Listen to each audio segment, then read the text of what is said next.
TVS launching their naked flagship Apache RTR 310 in Thailand is a war cry, and a thunderous one as that.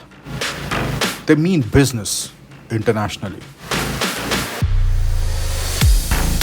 From the well thought of launch arena to the party to the concept of freestyling, they came across as incredibly sorted and aggressive in their approach, much like a real Apache would be on its home ground. This strategy is already paying off and will pay off more as time progresses. Their biggest strength is not this strategy though. It is a fact that TVS Apache RTR 310 is a value for money motorcycle with many segment firsts, making it possibly the best naked motorcycle in this segment, not only in India but in the world. So if you want a review, this is all you need to know. The rest is just a formality. But anyway, let's do this.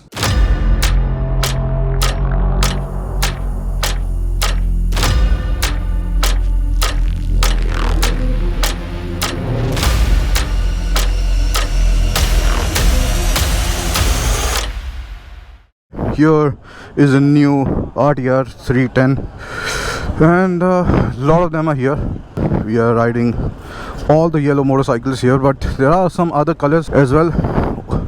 One of them is black, the other one is this one, TVS Racing Motorsport color. I actually like this one a lot, although all the frames here, they are white. And I also like the fact that TVS has made asymmetrical colors in the alloys. Like this one has the rear as red and the front is standard black, and the yellow has the rear as yellow and the front as black. We are actually going to ride on the road for 40-50 kilometers and then on a track here in Thailand. So let's go.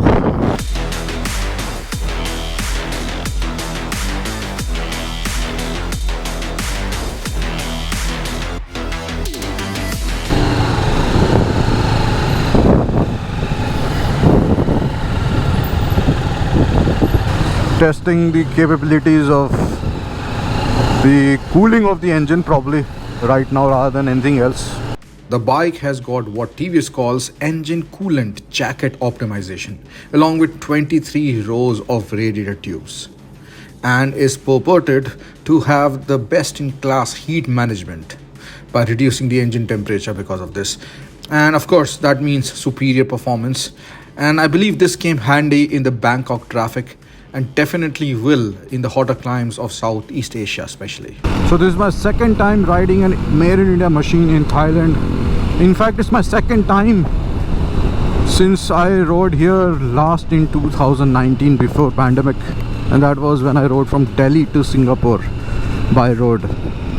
And this riding here, the made in India RTR 310, is a different feeling altogether. Definitely Indian manufacturers, they are going global.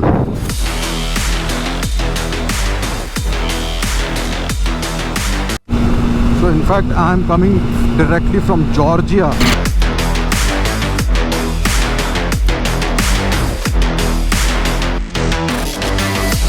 Where I was riding the RR 310 all the way to Bangkok here to the RTR 310. And the engine feels obviously the same. Perhaps it's a little bit more nippier than the RR 310 because of the lesser weight. Cruising speeds on the highway, I think this bike can cruise 100, 110 all day long. And what is the top end of the bike? Probably I think should be around 150, because the RR 310 is around 171.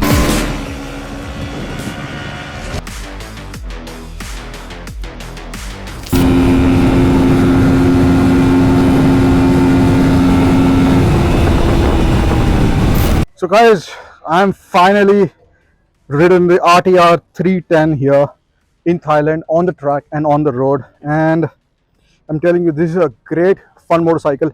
You know, my first impressions about this whole branding, the whole thing that TVS wants to do, is that they're actually doing a great job, something nobody else is doing. This is an Indian thoroughbred motorcycle, and there is no question about that.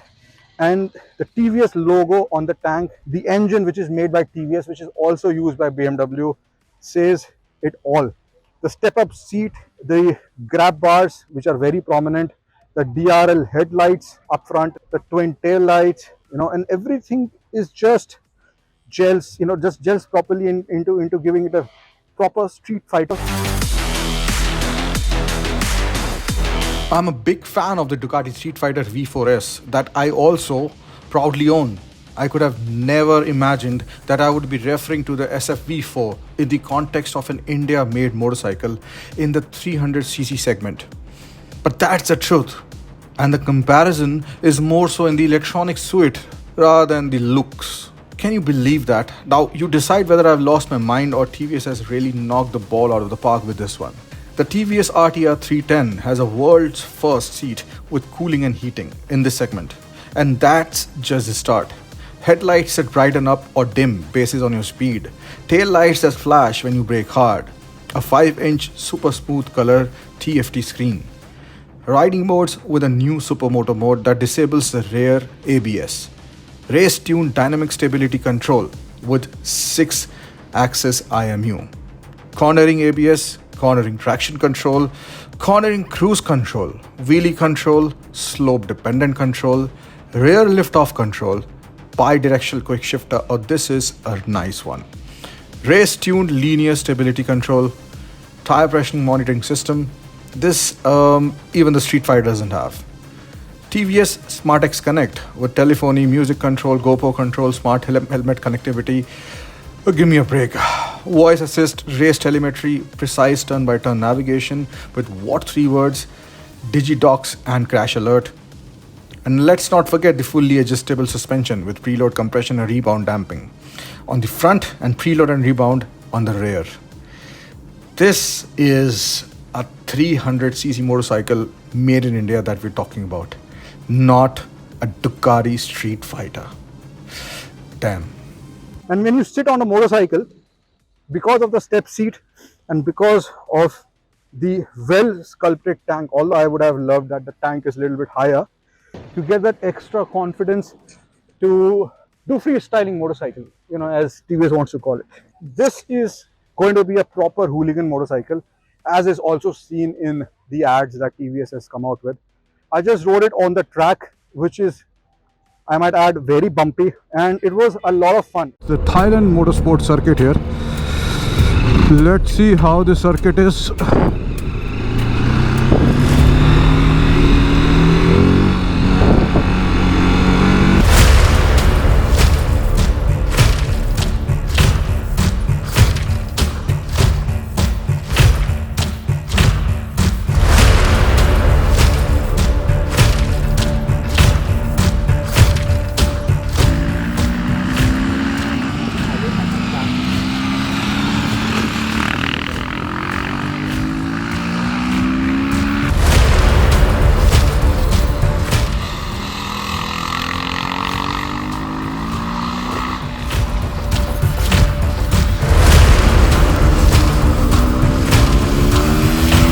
The engine is almost the same, and the slipper clutch really helped on the track, and in fact I really rely on engine braking even on the road. So that is something which really goes on well for this motorcycle. Along with that, the choice of tires is pretty good. It's got the Michelin performance tires, 150, which could have been maybe 160, 170, but then of course the performance suffers, but could have added to the looks. If you guys really want the Street Fighter look, you can actually go for upsize. There's nothing bad about the ride quality at all. Vibrations are there as much as in any single cylinder motorcycle, but they have really managed it quite well, I have to admit, especially the higher speeds and while accelerating.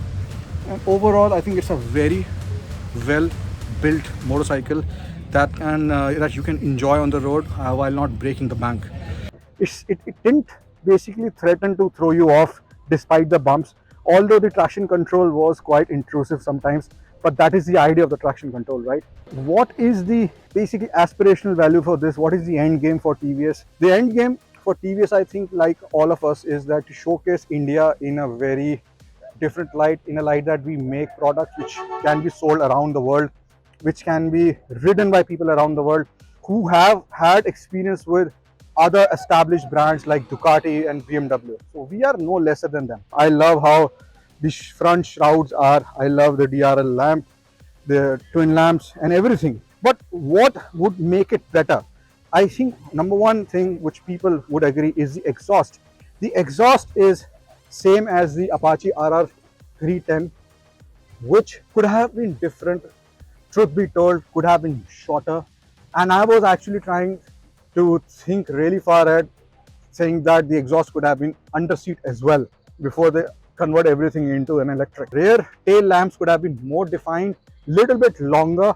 I mean, I don't want to make it like a Street Fighter V4 that I have, because a lot of people are also comparing it with that in terms of looks. Would have given it a more better definition, and I feel that the tail could have been little bit more swept up, you know, and the whole tail, it could have been little higher for the pillion, of course. But then there are motorcycles which are doing very well despite that fact that the rear is very high.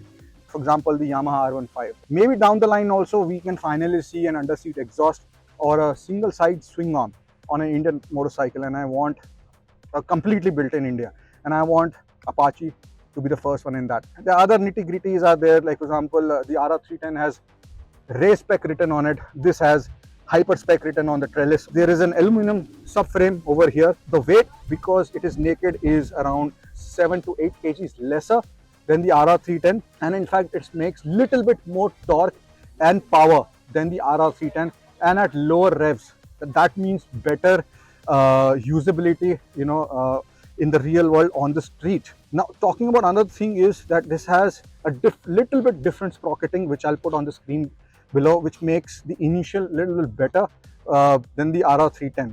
Now, another question which might be common is, which bike should you go for, the RR310 or the RTR 310?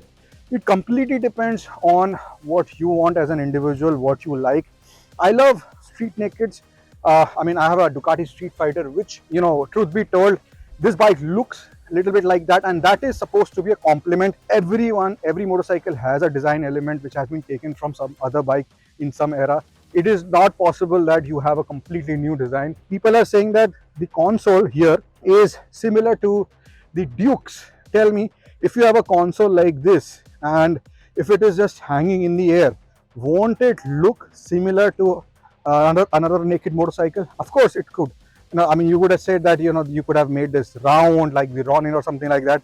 But let's not nitpick here. You know, we are seeing a really world-class product at a world-class launch here right now in Thailand. Of course, as a customer, you would be spending your money on this. Final question is whether you should spend your money on this or not. There is very less competition that the RTR 310 has today in India. According to me, G310 is not even a competition. The BMW looks very simple in front of this. The Dukes are for people who just want extreme styling. Of course, the Duke has a different engine. It's got lots more horsepower, lighter. If you want an affordable, high quality, naked motorcycle which looks the part and can stand in your living room or bedroom as a design piece, then I'm telling you, this is it.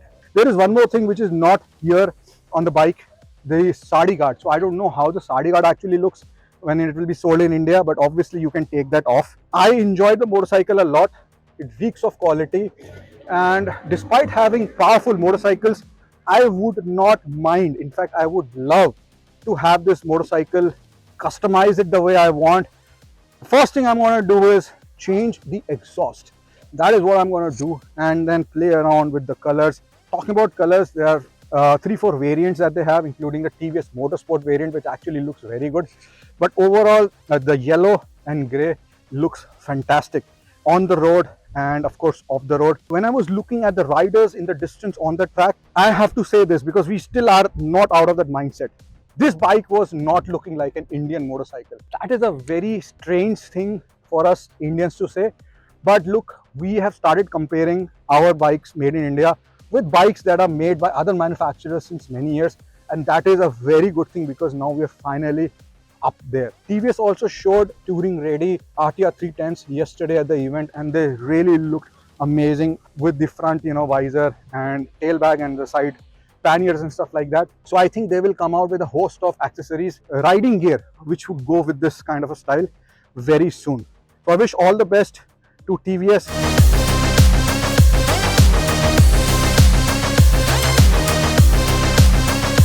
The Apache RTR 310 starts at 2,43,000 for the black color without the quick shifter, another 15,000 rupees for the quick shifter in black, while the Fury yellow comes at 2,64,000, and then you can add the dynamic kit or the dynamic pro kit and also go for the Sepang blue color. Really enjoyed, so did a lot of people. They're giving rave reviews. You guys take care and ride safe.